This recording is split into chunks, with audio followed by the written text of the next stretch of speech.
And so when Buzz Aldrin was asked, in 1960 or 1970 at the one-year anniversary of Apollo 11 in Vegas, he was asked, this is in his book, First Men to the Moon. So I'm not making this up. You can read it for yourself. He says, the reporter says, "Come on, Buzz, tell us what it was really like on the moon." And Buzz says, I'll paraphrase, I felt a nauseating feeling in my stomach. The room started spinning. I could no longer stand. I staggered out the stage door with my wife, where I smoked cigarettes for the next hour trying to recover. Wow. Yeah, and I know the late Robert Masters, master hypnotherapist, and he told me right to my face that Ed Mitchell came to him in the 70s, and they went into deep regression to try, because Ed Mitchell could not remember what it was like to be on the moon. Oh my God. Yeah. So this is what Kubrick's saying, and once he got in on that moon stuff, then he really got into how deep the manipulation is and was. Wow. It's an incredible story. Trying to get a handle on it is actually extremely difficult. Well, it's a life work, obviously, and and 25 million hits, says to me that you're far from being the conspiracy crackpot, tinfoil wearing hat that the mainstream press would like to attribute you to. That's actually something going on here. 25 million people have resonated with it. I want to kind of move forward in terms of what's happening now, but before we go there, there's at least two films I want your take on, and at the very least, both filmmakers, and they both came out over the holidays. One, and we could probably spend an entire show on Avatar, but I do want you to talk a little bit about Avatar and Cameron, and the other film, which I think went really way under the radar, but I mean, you want to talk about in plain sight, it's The Imaginarium of Dr. Parnassus by Terry Gilliam, which I was absolutely, talk about show and tell. I mean, my God. I mean, that film is in your face. But can you talk a little bit about maybe Avatar and Cameron and shift gears a little bit to Parnassus? Well, I saw Avatar. I've written an essay, which I've never put up on the web, about 5 years ago, called Terminator and the Titanic, Cameron's Visions of the Iron Age, in which I show that the reason that Titanic... Don't let me... I'm going to try something here. Hang on. All right. Let's see if it goes away now. Okay, are you still there? I'm here. I'm here with you. Okay. So, and I show how the reason that Titanic was such a big hit was because, why was Titanic such a big hit? You came into the theater knowing the ending of the film, so what's the whole point? And the whole point is not, we all know that this is going to end. What Cameron was doing, can you hear me? Yep. Okay. What Cameron was doing was he was showing us what is going to happen to us. So he put, the three classes of people up on an iron ship in the wilderness of the waves with the hubris that not even God could destroy them. Yeah. Yep. And then, of course, we know the whole story. But that's why Titanic was such a big hit, because he had tapped into this idea that we all really have, which is that this can't go on. And the same with Terminator, where he masterfully, especially the first one, where he takes the machine and just masterfully shows us how the machine is going to be used against us. Right. Another great Kali Yuga idea. But, so, I'd missed Cameron since Titanic. I actually liked Titanic. And so I went to see Avatar right away in 3D, of course. And I'm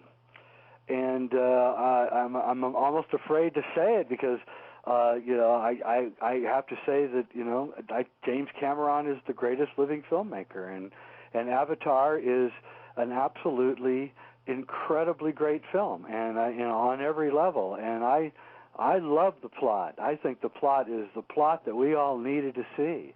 I think that him making the military showing them what they really have been doing, in removing all the glory from it and showing us how they really treat people.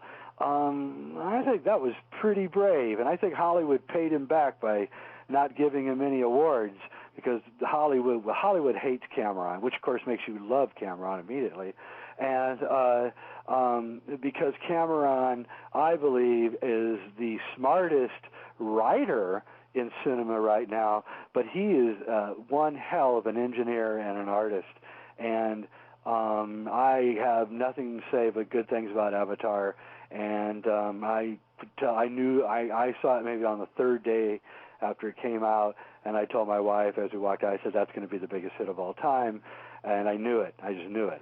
There was no doubt in my mind that he was going to hit something so far deep into our soul that he could transform society, and indeed, right now there's a whole new psychological condition called the Avatar Depression Syndrome, in which people have seen Avatar and then gone into a very deep depression for weeks at a time, and some people are still in those depressions, and that's because that's how far we have fallen from what we once were.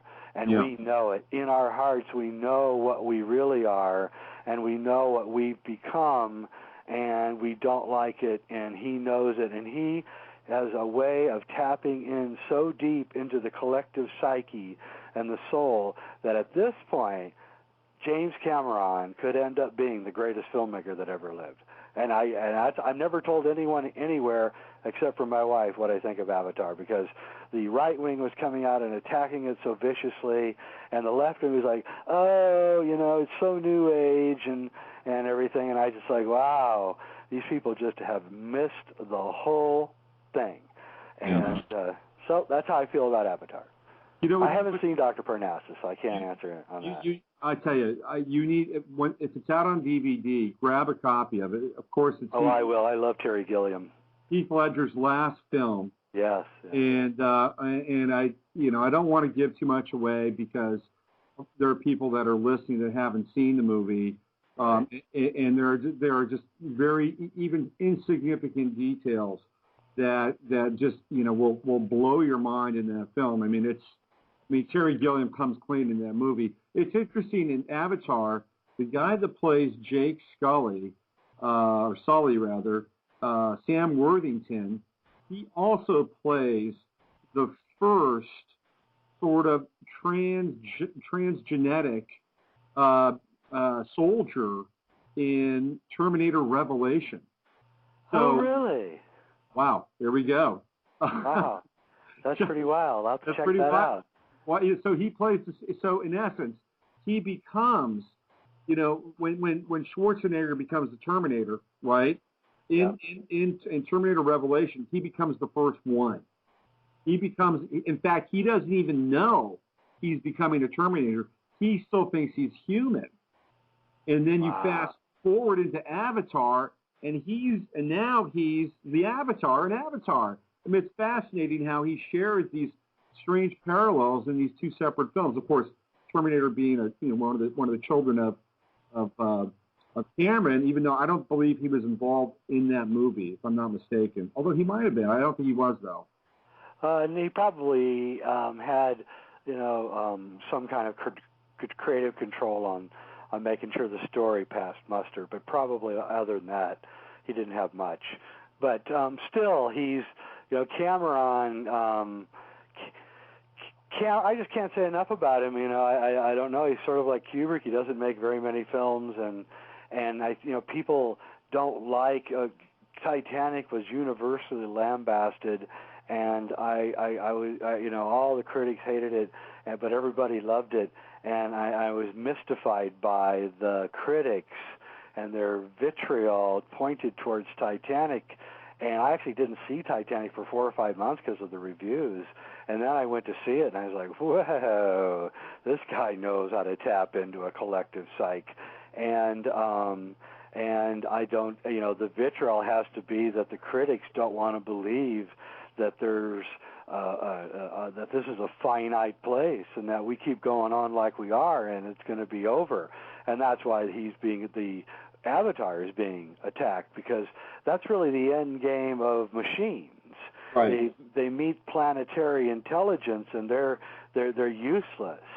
And this could happen from a coronal mass ejection, creating a solar flare, which creates an EMP and reduces us all to 2000 BC in 3 days. So this could happen at any time, and Cameron knows it, and he knows about he's read the deep anthropology. I can tell you, he really has, because he must have read like Voices of the First Day by Robert Lawler, because he's really got that touch with the hunter-gatherers and the advanced spiritual nature of their civilization, which I believe was much further advanced than ours.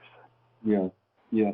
Well, that brings us up to really the present, because the last piece that I read on your site was talking about coronal mass and the reset and perhaps the reemergence of the elegant hunter-gatherer society. I'm sure that most people are not familiar with that piece on your site. Can you give kind of a brief synopsis about that interview that you gave and what your thoughts around coronal mass are? Well, I got my work started with a cross in the south of France, a cross of Henday, which is the alchemist Fulcanelli tells us is telling us about what's going to happen at the end of this age, the end of the Kali Yuga. That I wrote a couple books about it, and I knew that the cross of Henday was concerned with a coronal mass ejection. So I got into that science and read a lot about it. In fact, the movie Knowing is semi-based on my work, and I eventually got into reading very esoteric work from India and some of the work of L.A. Waddell and the really good scholars and historians of the Vedic texts and the Aryan text, and discovered the Puranas, which are the Vedic texts, which are kind of not talked about very much by scholars because they're too fantastic, they're too fabulous, and their claims are too wild. So the whole things are just dismissed as kind of fairy tales from India. But I read the Puranas, and I've been studying them now, working with Robert Lawler on a new film, The Sacred Geometry of Time. And as this work has progressed, we've discovered that what the Puranas are saying is that at the end of the Kali Yuga, the earth and all of the Ka, the bones of all the animals and all of the seeds and all of the life is snuffed out in a gigantic coronal mass ejection from, of course, solar flares from the sun, which light a forest on fire and boil the oceans. And then the earth goes through this long period where it recovers.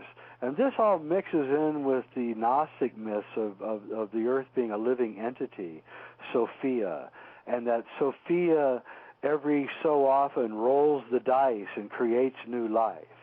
And so this is the way that the earth kind of transmutes itself alchemically into new genetic forms. This is why people like, I'm going to forget his name now, the famous biologist, came up with punctuated evolution, because they couldn't... Sheldrake? Was it Sheldrake? Not Sheldrake. No, he's a the famous straight biologist, evolutionary biologist. I can't remember his name now. He just died a couple years ago. Okay. He came up with this thing called punctuated evolution because they can't find the intermediate species. Things seem to take gigantic lifts and leaps. So this is how life on Earth happens. But what happened is, according to these myths, these stories, is that several kalpas ago, and a kalpa is about 120,000 years. It's all four ages mixed into one.